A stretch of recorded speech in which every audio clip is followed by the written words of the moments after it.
So I've had some people ask me to share my testimony, and I thought I'd take some time today and share that with you. Um,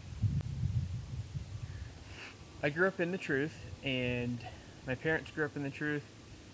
I'm not sure about my grandparents. If they joined when they were kids. With my great grandparents, I'm just not sure. But um, so of course, going to meetings and special meetings and gospel meetings and conventions was all a really big part of my life. Um, I remember our family would always go to gospel meeting early, usually about a half an hour early, and we would help set up chairs, help get ready for gospel meeting. And I remember uh, early on, when I was pretty little, I was in charge of setting up the microphone and lugging that big old suitcase and setting up the mic and the speaker system and stuff. Um, I feel like we had more than our fair share of the workers over. Um, it seems like we had them over quite often, and I always enjoyed that growing up. Playing games, and I remember one time we made a big cardboard castle, and but the workers were always a big part of our childhood growing up. Um, so when I was 8 years old, at Hector Convention in Minnesota, I professed. Um, I don't know if I really knew what I was doing. I just knew that's what I was supposed to do. Um, so at 8, I professed. I remember after meeting, I was like the first one out of the meeting shed, ran and got some hot cocoa, and I set it down on my bunk and went and took a shower, and then I went to bed. And I felt like that was the first, like that's what I was supposed to do. That was the first step of the rest of my life, was to profess. And I felt like I couldn't wait. Like I had to wait until I was old enough to do that. Um, but a few years later, I don't know if I was 12 or 13 or something, I remember coming back from visiting my grandma in the nursing home with my mom, and I asked her if I was too young to be baptized. Of course, that was the next step, and so um, then 12 or 13, I was baptized again up by Hector. And after that, I think when I was about 15, my parents had the opportunity to move on to convention grounds. And it was kind of always my dad's dream to do that. And so we moved out there and out to South Dakota and moved onto the convention grounds. And I remember like during preps and, we'd always have lots of workers over, work days and different things like that. And so I got to know a lot of different people when we moved, a lot of different workers and people, and had great memories of getting ready for convention and all the projects we did around the place and stuff like that. In high school, got a couple jobs, and one of them was at a retail place, and that's where I met my wife. When I was really young, I had a dream, or I don't know, some sort of a feeling, I guess, that growing up in the truth, you're always kind of taught to either go into work or have lots of kids so they can go into work. And so I always kind of thought I was going to go into work, but if I wasn't, I had this feeling that I was going to marry somebody who wasn't part of the truth. And it was just, I remember that really, really young. And of course, it was way, way too early to get married when I had this dream. But anyways, so that's just a little background. But so working at the store, I met my wife. She didn't grow up going to meetings. She was raised in an E-free church, and so we started dating, and after 9 months, I guess, of dating, we got married. And in the meantime, she had started coming to meetings, and she professed at convention that summer. And so we got married, and I don't know, about 5 years after we were married, um, we started fostering kids. We got our first few, and then we got our first son, and he's just a little 5 pound something that we got from the hospital, uh, and we fostered him for a little over a year, and then we were able to adopt him. Shortly after that, Marissa started questioning things with meeting, at meeting, and we had our son, um, and he was not quiet. Um, he was actually, his biological mom did a lot of drugs, and he was going through withdrawals and stuff, and he was very colicky. And so that was, that was a disruption to meeting. But some of the things that people had talked to her, and some of the workers, things that she had said, she started to question. And not growing up in the truth, she didn't really know, um, you know, what what people believed, and different things like that. The processes that people that we go through with meeting and things like that. Um, and so then one day I came home from work, and she started asking me these questions, and like, who is Jesus?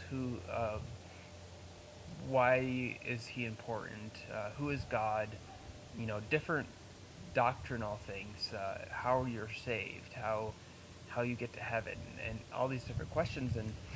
And then more specifically, she asked, well, why do you do the things you do? So why do you meet in a home, and why do the workers go out in pairs, and all these different questions.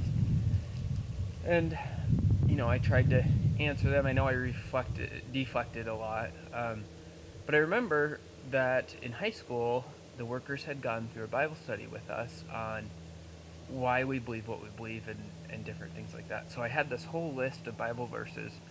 So I went and found that list, and pulled it out, and I started looking at the verses to answer her questions, and they didn't follow through. Not a single verse on that list actually meant what it was supposed to be backing up.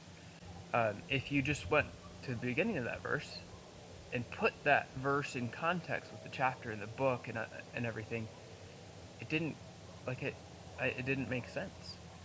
So that kind of got me frustrated.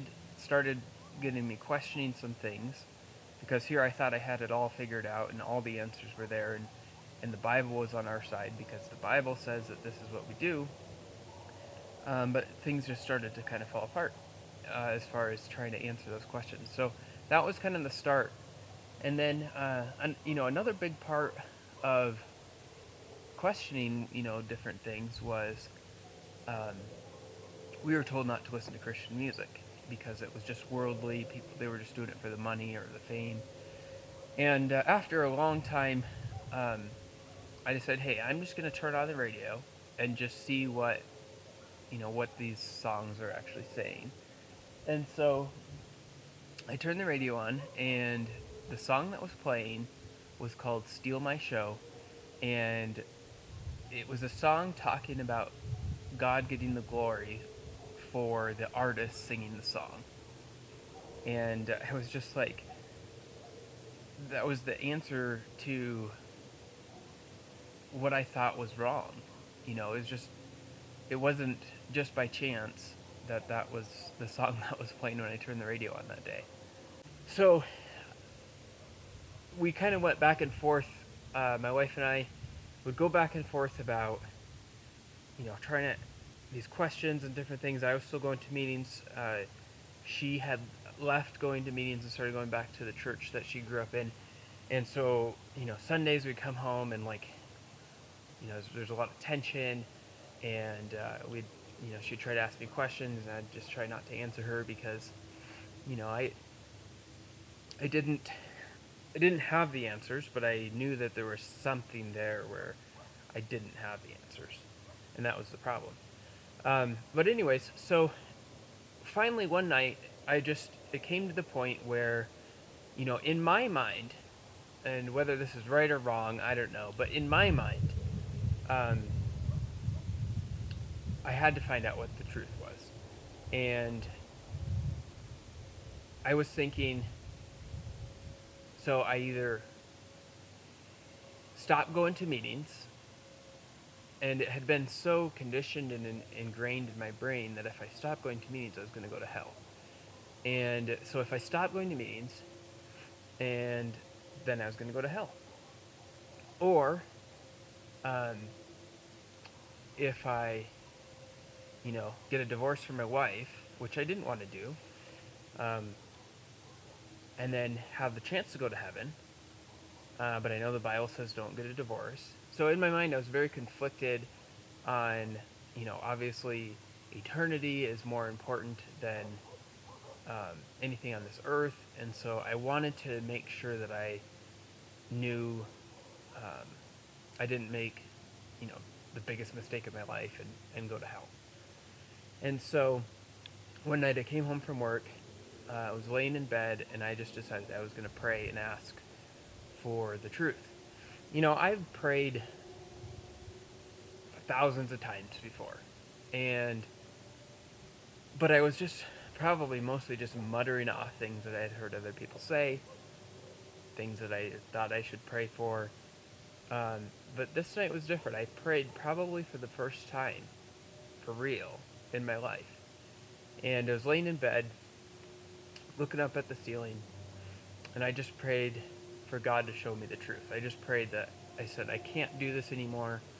I need to know what the truth is. And I was prepared for either way, whether that was um, to get a divorce or whether that was to leave meetings. And, you know, both would be horrible in my mind. Both would be life changing. I knew what would happen if I left meeting.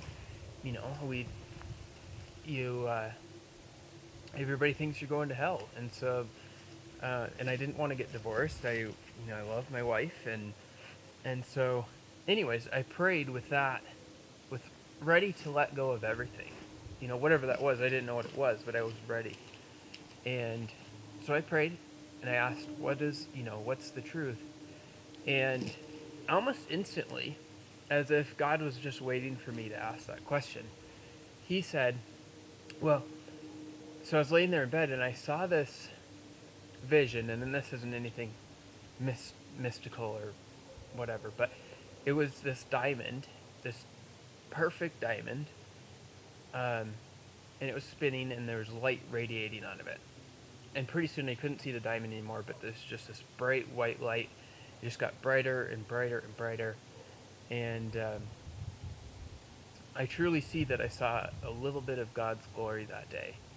And, nothing like Moses saw where he had to wear the veil, his face was shining, or anything like that. But I feel like I saw just a little tiny glimpse of just perfect white, just perfect, just bright white.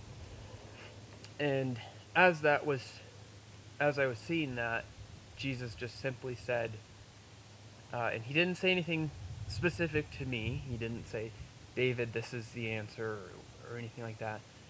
But he said a Bible verse. And it's a Bible verse that I'd read, hundreds of times before.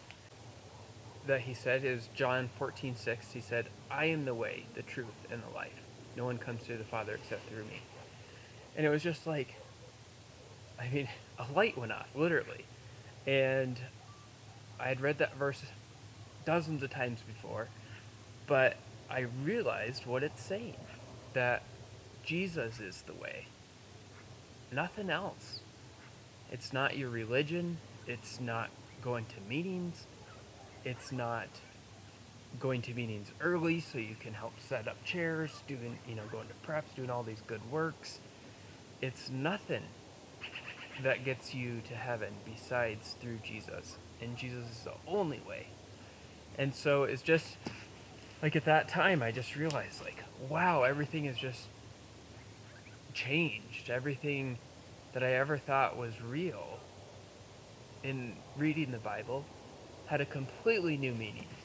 And when you realize that it's not going to meaning, it's not um, anything that you do that gets you to heaven or the path to heaven, um, but the narrow way isn't the truth, it's Jesus.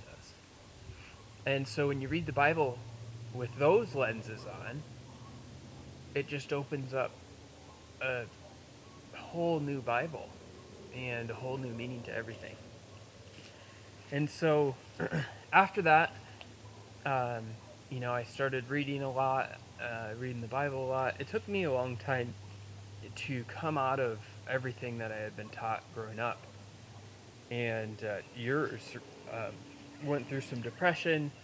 Um, it wasn't just an easy path after that night. Um, but I ended up uh, stop stop going to meetings, and we ended up moving across the other side of the state. We'd go to grocery stores and we'd see people for meetings, and they would turn around and walk the other way. And at my grandma's funeral, people wouldn't shake our hands and things. But anyways, so we moved across the state and got a fresh start. Found a good Bible-believing church, and started to really learn and study. And I think the rest of that is probably for another video. Um, and we'll definitely share more in the future and hope to have more videos. Um, if you watch this and you didn't understand, some of the terms that I use as far as truth or meetings or different things like that, I will be making a video. If you didn't grow up going to meetings, I'll be making a video kind of explaining some of those terms and different things like that. But I hope that this was an encouragement to you. Um, I hope that you can. If you get anything out of this, I hope you realize that it's Jesus is the answer, and it's not anything else, and it's just as simple as that. But anyways, if you have any questions, feel free to reach out to me. Love to talk to you and help you on your journey, no matter where you're at.